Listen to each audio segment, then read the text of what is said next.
tal, jóvenes? Los saludo.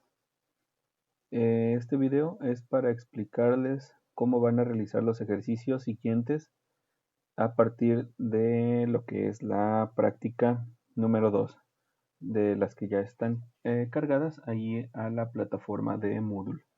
Esto es este video es con fines de tomar en cuenta, o tomaría la vez de lo que estuviéramos viendo el día viernes 30 de octubre.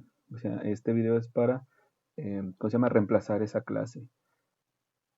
En el ejercicio o en la práctica número 2 vienen nada más dos sistemas de cilindro neumático, pero para no explicarles ese y no se pierda la práctica, por así decirlo, voy a explicar este sistema de 3 cilindros, que de acuerdo a las características por cómo está solicitada la secuencia de funcionamiento, les va a servir para el resto de los ejercicios. Bien, entonces pasemos primero a ver lo que es el diagrama de fase-tiempo. Ustedes en los ejercicios van a poder observar que se van a especificar tanto las condiciones iniciales con las que va a empezar lo que es el sistema a automatizar, junto con la secuencia y el orden de pasos especificados que ustedes van a tener que controlar o realizar el circuito de control y poder cumplir con ellos. Bien, con base en esa información, ustedes van a poder llenar el diagrama de fase-tiempo y poder observar cada uno de los elementos que van a estar involucrados en él, y tomando como referencia este diagrama, van a poder transferirlo o van a poder elaborar el circuito de control con mayor facilidad. Muy bien, jóvenes, pasemos a realizar el diagrama de fase-tiempo. Y ustedes ya saben que lo tienen que realizar a mano. Yo aquí lo voy a estar explicando con con el programa. Entonces recordarán que la línea con la cual se va a estar especificando el movimiento o el funcionamiento de los actuadores es en color rojo. Y posteriormente vamos a rellenar, a iluminar cada uno de los espacios con el color correspondiente. Vamos a comenzar observando las condiciones iniciales. Dice ahí que las condiciones iniciales, una vez que se energiza el sistema, el cilindro A, el cilindro B y el cilindro C deben estar retraídos. Quiere decir que no se mueven, tienen que estar sin activar. La lámpara 1 también debe estar apagada. Esas son condiciones iniciales. Por lo tanto, antes de comenzar con el paso 1, tenemos que ubicar el paso 0 o las condiciones iniciales. Por lo tanto, tenemos que realizar o dibujar la rayita en la parte de abajo, porque es lo que representa esa ubicación, el actuador apagado o no activado. Muy bien, entonces una vez que ya ubican las condiciones iniciales en el paso 0, procedemos a poder realizar o activar a realizar cada una de las activaciones con respecto de lo que dicta cada uno de los pasos. Bien, para el paso 1 nos dice que el cilindro A se extiende, y eso es lo que significa el más. El cilindro A se extiende. Acá está. El cilindro A se extiende. Entonces, vamos a observar qué más ocurre durante el paso 1. Como pueden observar, no hay nada más. Por lo tanto, los demás elementos se mantienen sin cambios. Muy bien, procedemos al paso 2. En el paso 2 dice que el cilindro B se extiende. Cilindro B se extiende. Y la lámpara 1 se activa. Entonces la lámpara 1 se enciende. Quiere decir que va a pasar de estar en 0 a estar en 1. Aquí el dibujo, la raya es diferente porque la lámpara no tiene un movimiento, ¿cómo decirlo? No tiene una trayectoria, sino que su cambio, su conmutación, su activación es instantánea. Pasa en una fracción de segundos de estar apagada a estar encendida, mostrar el indicador luminoso. Por lo tanto, se pone una raya en vertical, ¿cómo se llama? Pasando de lo desactivado al activado. Y dibujando la rayita en ese paso, ¿no? Donde se activó en la parte del 1. Este mismo gráfico o esta misma, ¿cómo se llama? Trayectoria, podríamos llamarla, cumple también para lo que son los motores. Entonces los motores van a tener este mismo dibujo, esta misma consideración, porque pasan de estar desactivados a activados en fracciones de segundo, o así se van a interpretar. Las líneas en diagonal son para los elementos que tienen trayectoria o que tienen un recorrido. Muy bien, entonces para el paso 2 vamos a observar si hay más activaciones y no hay más elementos. Por lo tanto, los elementos restantes continúan sin modificaciones. Si se fijan, la línea del actuador A se puso en la parte de arriba porque ahora en el paso anterior se activó y ahora va a permanecer activado, o en este caso extendido. Procedemos a lo que es el paso 3. El paso 3 nos indica que el cilindro C se extiende. Por lo tanto, nos trasladamos al inciso C, perdón, al cilindro C y dibujamos la trayectoria de extensión del cilindro. Vamos a observar si hay algún otro elemento y nos dice que no. Entonces, por lo tanto, lo demás se mantiene sin cambios. Vamos a lo que nos dicta el paso 4. El paso 4 nos está diciendo que el cilindro C se retrae. Entonces, cilindro C, lo ponemos que se retrae y observamos que ya no hay nada más. Por lo tanto, todos los demás elementos se mantienen en el estado anterior. Paso 5 nos dice que el cilindro A se retrae. Entonces vamos al cilindro A, dibujamos que se está retrayendo y vamos a observar si hay más elementos y no. Entonces se mantienen ahí los demás actuadores tal cual como estaban. En el paso 6 nos dice que el cilindro B se retrae, y que la lámpara 1 se apaga. Entonces vamos a apagarla. Ahí ya está apagada. Y en el paso 6 lo demás se mantiene sin cambios.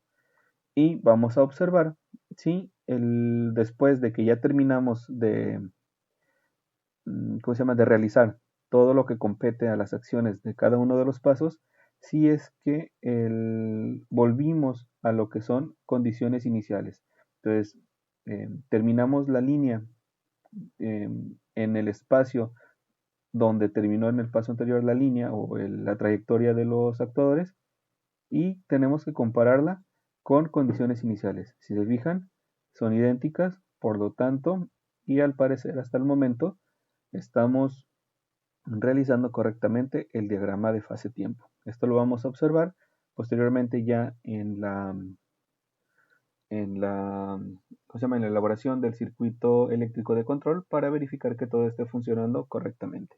Pero hasta el momento, el diagrama de fase-tiempo se observa que está correcto. Muy bien, vamos a continuar con la elaboración de este diagrama de fase-tiempo y lo que prosigue ahora es identificar cada uno de los elementos que están interactuando entre sí para poder permitir estos cambios en la activación de cada uno de los actuadores y que tienen que ver con los movimientos representados en esas líneas. Bien, vamos a iniciar al observar quién es el elemento que permite el inicio de todo el ciclo, de toda la secuencia, y ese elemento se va a colocar entre condiciones iniciales y el paso 1. ¿Quién es el elemento que permite el inicio de la secuencia? Pues es el botón pulsador 1. Recuerden que se coloca en el elemento que se mueve o en el elemento que recibe el primer cambio en su estatus dentro del diagrama de fase-tiempo. Y en este caso es el actuador A. Por lo tanto, vamos a escribir botón pulsador 1.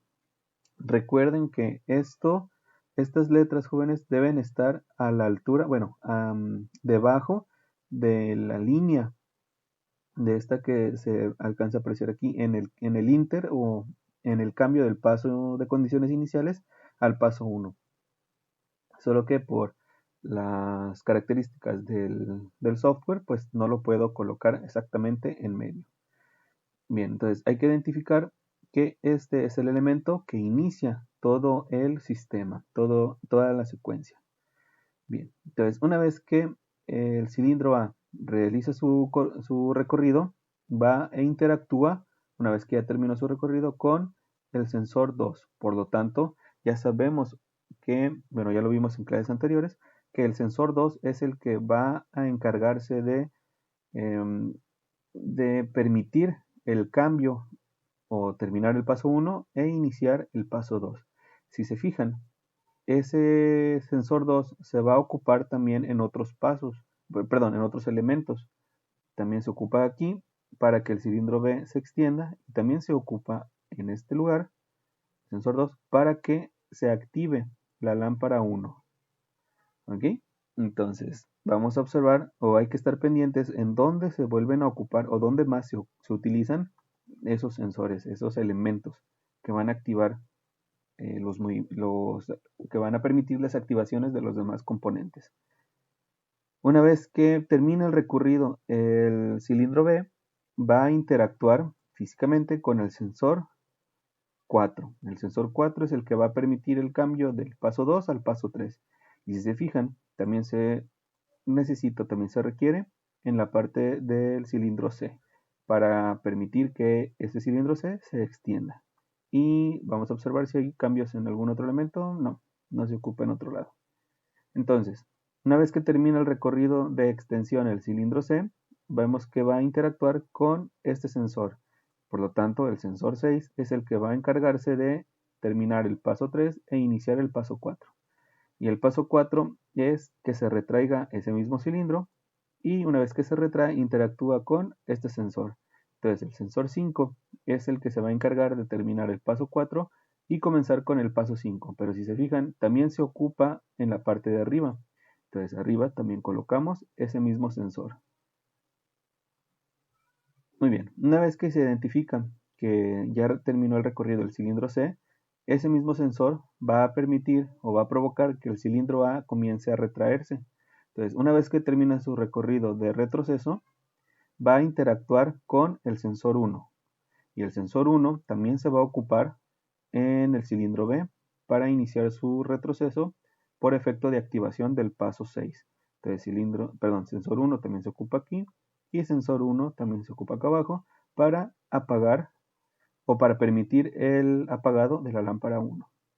Una vez que finaliza el recorrido del cilindro B durante el paso 6, vemos que al terminar el recorrido interactúa con el sensor 3. El sensor 3, vemos si se ocupa en algún otro lado. No.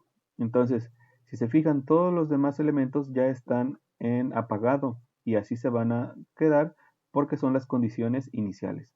Por lo tanto, este es el último elemento que sufre cambios o que detecta algún cambio.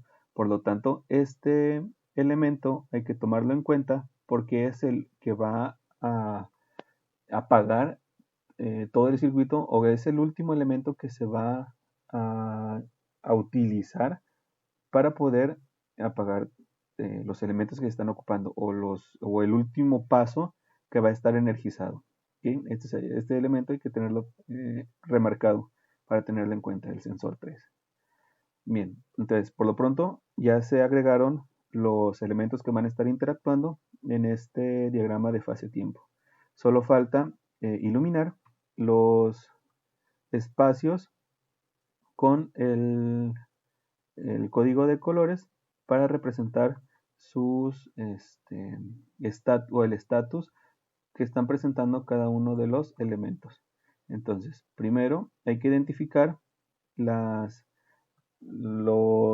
espacios o los elementos donde están desactivados esos actuadores y se van a iluminar de color amarillo. Muy bien, entonces de color amarillo cuando los actuadores estén apagados o desactivados. El siguiente color o el siguiente espacio que se ilumina es los espacios o los momentos en los que ustedes detecten cambio en el estatus de esos actuadores, ya sea que se activen o se desactiven. Esos espacios se van a iluminar de color verde. Es donde se va a mostrar, por ejemplo, que se active el cilindro o que se desactive el cilindro, que se encienda la lámpara o se apague la lámpara. Y nada más falta ahora iluminar los espacios donde se mantiene activado el actuador. Recordemos que con amarillo es cuando se mantiene desactivado o apagado. Y cuando se mantiene sin cambios, pero en estatus de activado, es de color azul. Y ahora sí, en este momento ya quedaría finalizado lo que es el diagrama de fase-tiempo. Con estos elementos, jóvenes, y con este diagrama ya completado, es con el que se van a estar basando para poder realizar el diagrama, el circuito eléctrico de control. Entonces, vamos a utilizarlo, o vamos a reducir su tamaño para poder estarlo utilizando en el software de FluidSim. Muy bien, entonces aquí lo vamos a estar empleando. Voy a tratar de reducir el espacio y poderlo acomodar para ver las dos ventanas. Muy bien, aquí voy a ir recorriendo para que ustedes lo puedan ver. En el simulador, en el FluidSim, ustedes van a poder observar que ocupamos también una lámpara. Esa no la habíamos visto en un ejemplo anterior. Entonces, para colocar la lámpara, tiene que estar junto con la etapa de funcionamiento, con la etapa de potencia, lo que es el sistema a controlar. Entonces, en el mismo lado, que quiere decir en la parte de arriba, junto con los cilindros neumáticos, se tiene que colocar la parte de potencia, que es la lámpara que vamos a estar utilizando para indicar que el cilindro B ha sido activado o está en funcionamiento. Bien. Después vemos cómo, bueno, más adelante, ya que se utiliza activarlo, vamos a ver qué es lo que se va a poner ahí. Bien, entonces todo el sistema, ¿cómo dijimos que iba a iniciar o cómo es que va a iniciar la secuencia? Pues dijimos que es con un botón pulsador 1, porque eso es lo que nos fue indicado en la secuencia, en los datos del ejercicio.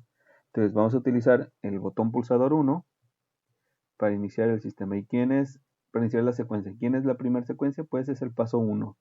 Y el paso 1 está indicado por un contactor.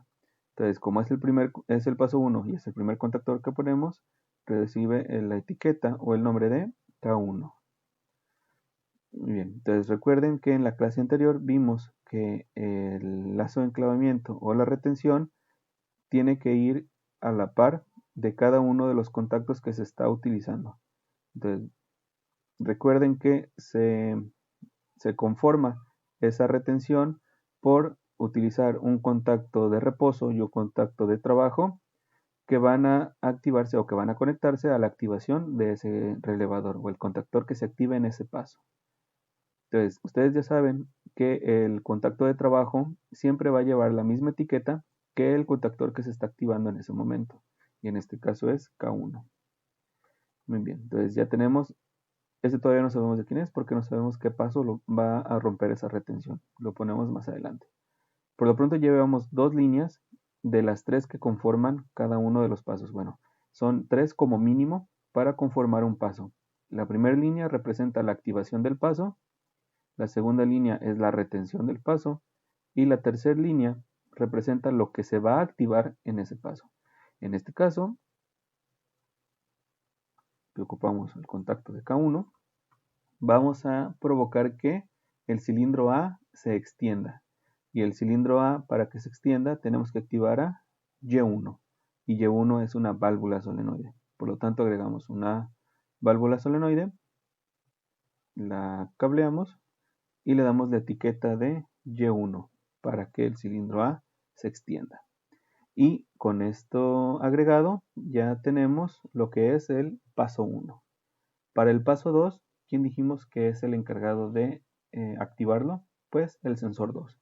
Y el sensor 2, recuerden que se agrega con un contacto de trabajo y se etiqueta con su sensor 2, con su S2. Entonces se cablea y como activa un paso, quiere decir que es un relevador. Entonces ya agregando el relevador, sabemos que es K2 y que sigue en el proceso de construcción, sigue la retención. Entonces agregan el contacto de reposo, el contacto de trabajo, se cablea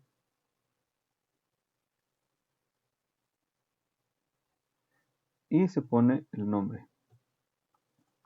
Ahora sí, ya sabemos qué contactor es el que va a romper la retención del paso anterior. Es K2.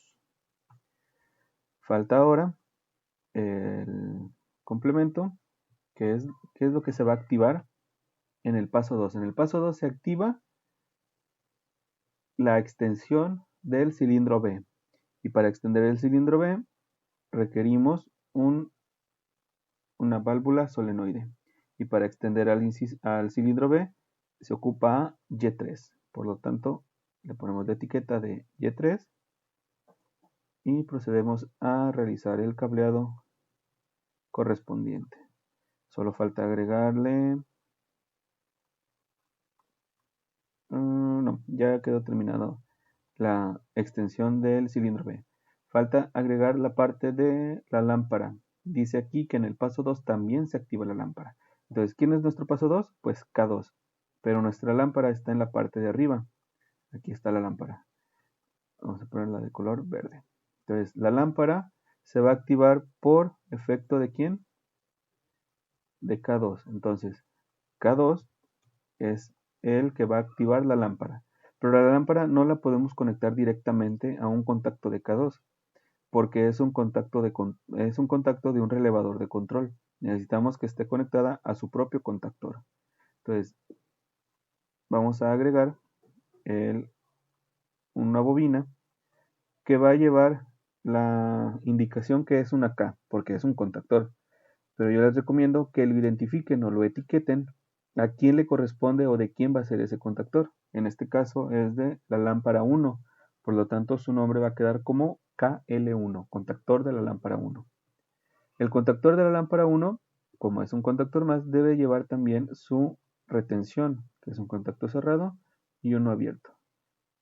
Ese contacto de reposo y el contacto de trabajo, ya saben de quién es el de trabajo, es de KL1. Solo falta la activación, que KL1 va a activar a la lámpara.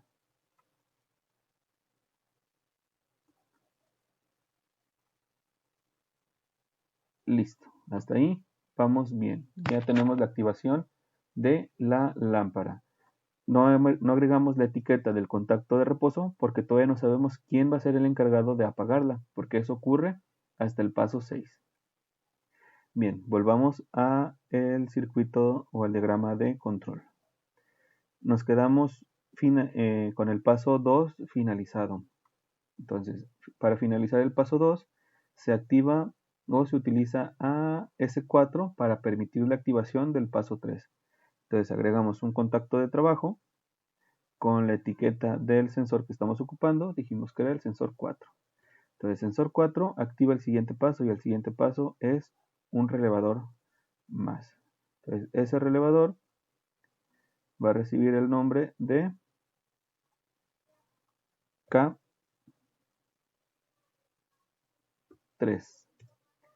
K3 va a hacer o a representar el paso 3. ¿Qué procede? Bueno, ¿qué prosigue? Agregar la retención, que es el contacto de reposo, el contacto de trabajo, la conexión correspondiente, las etiquetas y su activación, que se activa en ese paso. En el paso 3 hay que extender al cilindro C y para extender al cilindro C se ocupa una válvula solenoide. Entonces ya sabemos de quién es este contacto, es de K3. Y la válvula y el solenoide que vamos a estar ocupando para extender al cilindro C es Y5. Y5 es el encargado de extender el cilindro C. Con este paso creado ya sabemos qué elemento va a romper la retención del paso 2 y es K3. Muy bien. Ya que tenemos terminado el paso 3, vamos a observar quién es el que va a permitir la activación del paso 4 y es el sensor 6. Entonces agregamos un contacto de trabajo, el cual vamos a identificar con la etiqueta del sensor 6 y ese sensor 6 va a activar nuestro paso 4, al cual vamos a identificar con el siguiente relevador que es K4.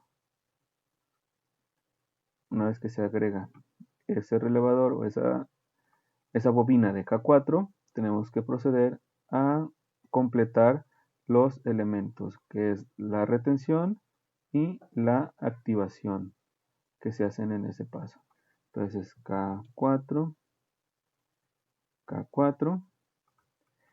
¿Y qué es lo que se tiene que realizar en K4? En el paso 4, perdón, es que se regrese o que se retraiga C.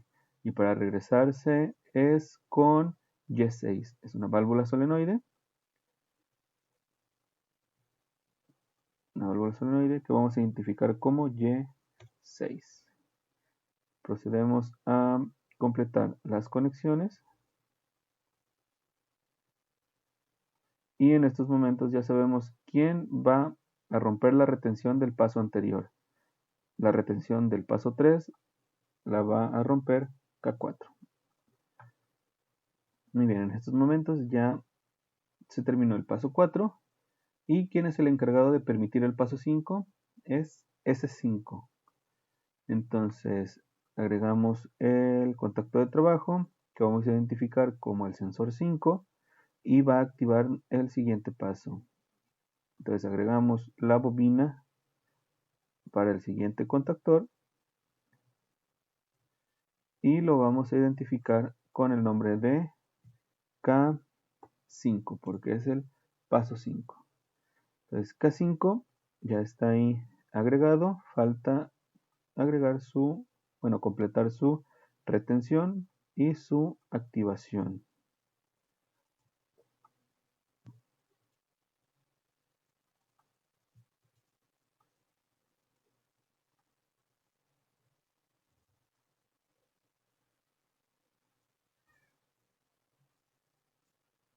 El paso 5 es permitir que se retraiga el cilindro A. Y para retraer el cilindro A se ocupa una válvula solenoide con la etiqueta de Y2. Entonces con ese elemento vamos a permitir que el cilindro A se retraiga. Entonces ya sabemos quién es el elemento que va a a romper la retención del paso 4. Y en este caso es K5. Muy bien. Ahí ya se terminó el paso 5. Y tiene que iniciarse el paso 6. ¿Y quién es el elemento que activa el paso 6? Es el sensor 1. Entonces, eso está indicado aquí en el diagrama de fase-tiempo. Recuerden que los elementos se van observando en el diagrama de fase-tiempo.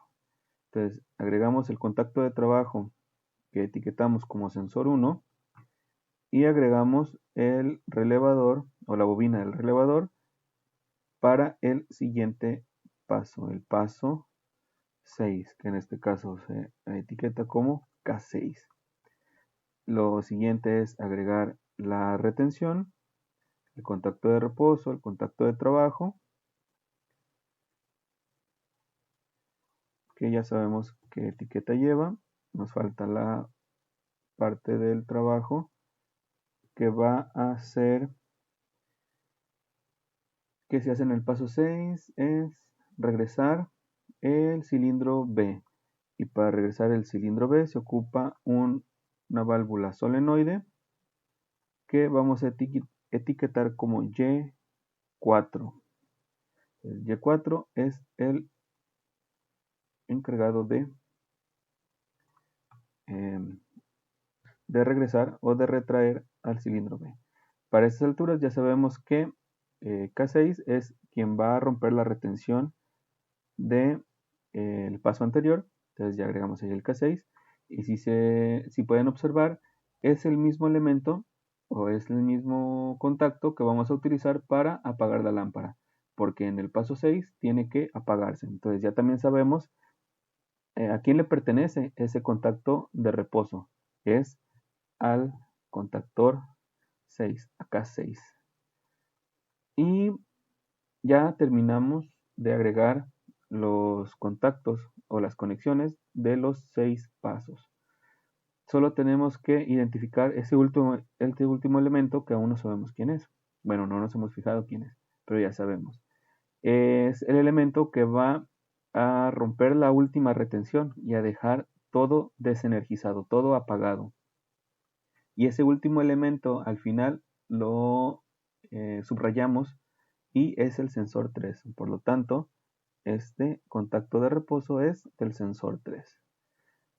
Y con esto ya está terminado lo que es el circuito eléctrico de control para este sistema de automatización.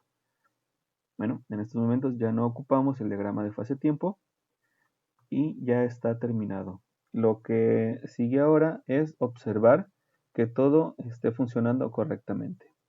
Pero antes de continuar, quiero que observen que estos contactos de activación para el paso 5 y el paso 6 muestran una flechita hacia arriba. Quiere decir que en ese momento están siendo activados.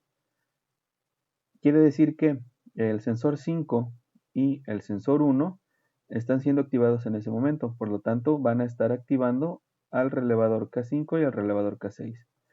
¿Por qué? Porque el sensor 5 está detectando que el cilindro C está retraído, que es parte de las condiciones iniciales, y el sensor 1 está detectando que el cilindro A está retraído, que es también parte de las condiciones iniciales. Y esto va a crear problemas, porque al momento de energizar todo el sistema, esos contactos de los sensores van a provocar que se energicen esos dos relevadores sin haber pasado antes o sin haber permitido antes que se presionara el botón de arranque o el botón pulsador 1. Y esto lo podemos observar al darle play a la simulación. Como pueden observar, está energizado esa parte del sistema o del circuito de control y eso no debe ser, eso no es permitido porque la secuencia nos indica o las condiciones iniciales nos indican que debe estar todo apagado y eso lo podemos observar aquí en el diagrama de fase-tiempo donde se nos dieron las indicaciones. Dice que condiciones iniciales es que todo debe estar apagado, todo, absolutamente todo. Y en ese momento, aquí se nos va a energizar el circuito de control, lo que no debemos permitir. Y aquí es donde entra la siguiente explicación que es propia para este video. Como lo pueden identificar en el nombre, vamos a aprender cómo realizar los condicionales de las conexiones condicionales a la activación y a la desactivación. El condicional a la activación es un agregado de contactos que van a condicionar, como su nombre lo indica, a que ese paso se active o no. Entonces aquí ocupamos que no se active. Entonces por eso se llama vamos a utilizar el condicional a la activación. ¿Y cómo es que se trabaja o cómo es que se activa? Bueno, pues en la línea 1 o en la línea donde se activa el paso, se tiene que agregar un elemento extra al sistema, al elemento que va a activar ese paso. Y ese elemento es un contacto de trabajo de un paso anterior. Entonces, el condicional a la activación es agregar un contacto de trabajo del paso anterior a la parte de activación del paso que queremos controlar. En este caso, vimos que se energizaba tanto el paso 5 como el paso 6, entonces tenemos que agregar un contacto a la activación del paso anterior. El de K5, el paso anterior es K4 y el de K6, el paso anterior es K5. Lo que indica esto, jóvenes, es que este paso o este contactor 5 no va a poder activarse hasta que el contactor 4 o hasta que el paso 4 se cumpla. Eso es lo que quiere indicar este contacto agregado a la activación del paso que queremos controlar. Bien, entonces, si se fijan, aquí hay una compuerta AND. Quiere decir que cuando el sensor 5 y el contacto del contactor 4 se active, vamos a poder activar K5. Entonces, partiendo de esa combinación o de esa característica de la compuerta AND, pues vamos a tener que esperar a que se cumpla ese conjunto de instancias para poder activar ese paso. Entonces, si vemos o si iniciamos la simulación, en estos momentos, si se fijan, ya no hay nada energizado. Entonces, ya vamos cumpliendo correctamente lo que el circuito, lo que el ejercicio nos indica.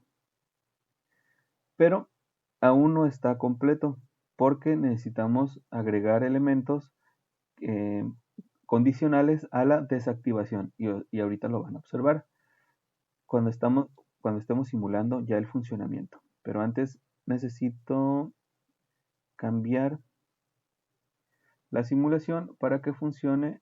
A ustedes les aparece así, 1 a 1 la simulación, pero yo la voy a poner a 1/10 para que se pueda apreciar de mejor manera el movimiento de los actuadores. Bien, entonces voy a iniciar la simulación y voy a presionar el botón. Van a ocurrir errores porque se van a volver a activar estos pasos, porque se van a volver a suscitar la combinación de activación de cada uno de esos pasos. Vamos a observar cuál tenemos error. Entonces se extiende el cilindro A, vamos bien, se extiende B y se prende la lámpara, muy bien, y se extiende C. Pero si se fijan, ya no puede continuar el sistema, porque el cilindro C tendría que regresar en ese momento. Este paso número 4, este que está aquí al final, en donde se está moviendo la manita, lo que pretende hacer es activar el solenoide Y6 y permitir que el cilindro C se retraiga. Pero no se puede hacer porque Y5, que es el que expulsa o el que extiende a Y6, perdón, el que extiende al cilindro C, sigue activado. ¿Por efecto de quién? De que todavía permanece activado K3. ¿Y quién está activando K3? Pues el sensor 4. Y el sensor 4 no se puede desactivar porque el cilindro B aún está extendido y aún debe estar extendido porque se retrae hasta el final. Pero tampoco va a poder retraerse el cilindro A, que tiene que retraerse primero, aquí se ve en la secuencia, porque el sensor 2 sigue activando a K2 y está activando a Y3. Entonces, si se fijan, esto no va a poder cumplirse más adelante porque esto se mantiene activado. Entonces, lo que tenemos que agregar es un condicional a la desactivación. ¿Qué significa eso que les estoy diciendo? Pues que tenemos que condicionar que se quede desactivado ese paso hasta que terminen los pasos que podrían volverlo a activar. Se oye como un trabalenguas, pero no es tan complejo. Lo que se tiene que agregar, jóvenes, es contactos. Aquí no, este no necesita contacto. Necesita contactos que impidan que se vuelva a activar este paso en los pasos posteriores, después de que ya se ocuparon. Y eso eso se genera al agregar contactos de reposo de un paso siguiente. Por lo general por lo regular, mejor dicho, es del paso inmediatamente siguiente. Pero en esta ocasión, y de acuerdo a la combinación de la secuencia que se está proponiendo, vamos a utilizar todavía más elementos. Y en concreto son 3 contactos de reposo. ¿Quién y quién? Bueno, los pasos posteriores, todos los pasos posteriores a este de aquí. Entonces, este es K2. El paso que sigue es K3. Pero todavía queremos que se mantenga sin activarse hasta el siguiente paso, que es K4. Y también en K5. Entonces no queremos que se active en las siguientes activaciones. Ustedes pueden ir agregando de uno en uno. ¿Ya? Como yo ya realicé este ejercicio, yo ya sé que se vuelve a activar si no pongo esta combinación de elementos. Entonces, para poder activar este paso, que es el paso número 2, todos estos deben coincidir en 1. Si se fijan, al inicio yo estoy forzando en 1 estos 3 entradas y nada más ocupo que se active el primero o la primera opción. Pero posteriormente, este sensor 2 se mantiene activado todo el tiempo porque el cilindro A se retrae hasta K5. Entonces, aquí lo pueden observar. Es un paso antes del paso final. Entonces, K5 es el último paso que yo ocupo para mantener extendido el cilindro A y es el último elemento que yo ocupo para impedir que se vuelva a activar o que permanezca activado el paso 2. Entonces, por eso agrego esos 3 contactos. Ustedes pueden ir agregando de uno en uno e ir viendo si les va cumpliendo el sistema. Si ven que necesitan agregar más contactos, pues no hay ningún problema.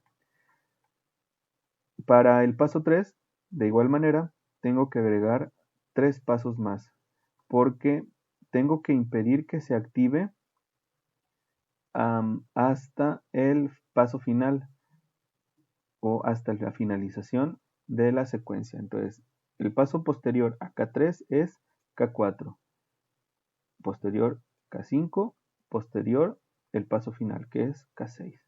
Entonces, al agregar estos elementos, ya debería funcionar el sistema.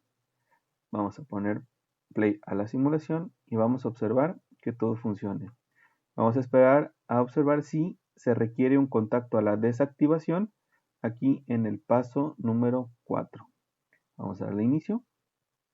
Entonces se extiende A, muy bien. Se extiende B y enciende lámpara 1, bien. Se extiende C, muy bien. Se retrae C, bien, todo va funcionando bien. Se retrae A, ok, vamos correcto con la secuencia. Y por último se apaga la lámpara y se retrae B.